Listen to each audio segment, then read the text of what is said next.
बरेच जण आपण केक तयार करतो आणि उरलेला केक कसा ठेवायचा हे मात्र काही कळत नाही. ताट वगैरे घालून पाहतो, पण ताटातून काय होतं, त्यावरती वारा लागतो खूप जास्त.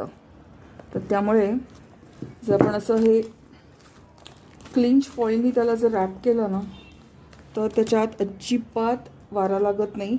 आणि सगळ्यात महत्त्वाचं, केकला ना मॉइश्चर रिटेन होणं अत्यंत गरजेचं असतं.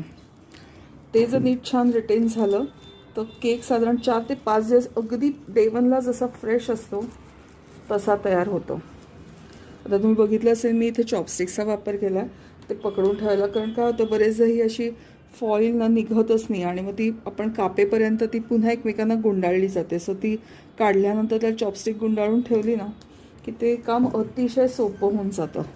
तर अशा पद्धतीने जर आपण त्याला क्लिंच फॉईल लावली तर ह्याचं मॉइश्चर छान रिटेन होतं आणि 4-5 दिवस आपला केक एकदम फ्रेश राहतो. सो मी पण आत्ता हेच केलं आहे. आता उरलेला केक माझा क्लिंच फॉईलमध्ये मी रॅप करून ठेवला आहे आणि त्यामुळे माझा केकही फ्रेश राहील आणि दरवेळेला त्याची चव खूप छान राहील.